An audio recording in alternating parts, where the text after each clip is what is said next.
First of all, Your Excellencies, Presidents, Lords, ladies and gentlemen, I just would like to thank you so much, and it's such an honor to be here. Um, I'm here representing civil society. My passion for the ocean, for those of you, there's a slideshow going up there, so you don't just have to hear me, you can see the pictures as well. Started when I was a little girl. I grew up watching Jacques Cousteau on TV and became mesmerized with the oceans. It led to me becoming a deep water submersible pilot. And ultimately, on one of my first dives, when I went down expecting to see a fish, I switched on the lights at the bottom of the ocean and saw a plastic hanger. It was in that moment, actually, that I decided that I really wanted to focus my attention on the ocean. And the area of the ocean that I chose to focus on was the high seas, which we've discussed so much here today. But for those of you who don't know, it represents 45% of our planet. And by the way, that 45% of the planet belongs to each and every one of you here, because it is our global commons. Under UNCLOS, it is ours. It belongs to each and every one of us, and the assets belong to us too. And I didn't know that when I started the history. The history of this started in 533 AD under Emperor Justinius, whips through the Magna Carta. Of course, I have to give a nod to England, and then ends up in 1982 at the Law of the Sea Convention. This area, our commons, are under peril for many reasons.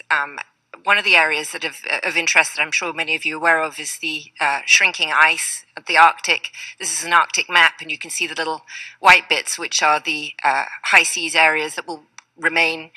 The ice is melting, the Northern Passage is opening. This will just be one of the areas that need to be discussed and focused on in the time to come. What's the point of why should we really care about the ocean? So 90 million tons of fish caught a year, and about a third of the fish harvested are used to feed livestock. What that means is we're feeding that to our chickens so that they can taste more like fish.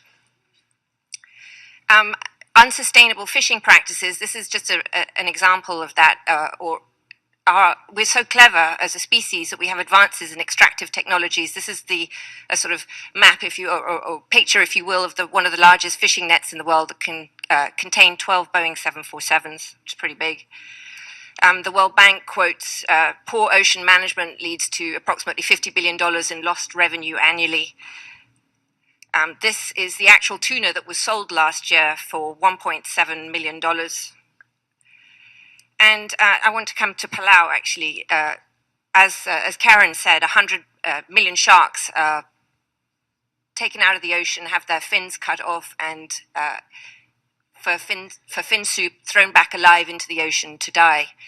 And Palau, very brilliantly, closed their waters to shark finning soup, to shark finning, and ultimately shark finning soup, and turned what was worth about $200 per fin into something worth $1.9 million over their lifetime, as the president said so rightly, through tourism. I raise this again because it's absolutely vital that the combination between the use of our oceans, not only for the various reasons that both David Miliband said and Karen and others, for the oxygen and the food, but also there has to be a link between industry and the people and the use of our planet, so that all these things combine together to make a sustainable ocean, because without money at the bottom and without it's not going to work.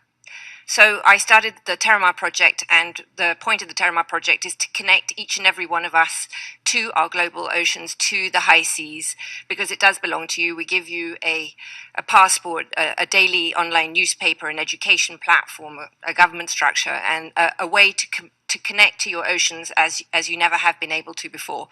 Fish do not vote, but we do.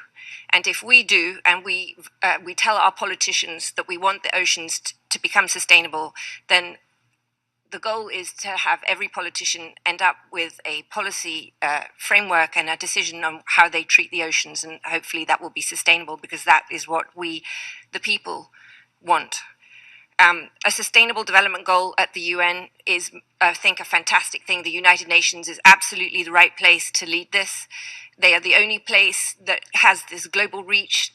All the people can come together to create this goal that will then be the planetary mandate for the next 15 years of how we treat our oceans.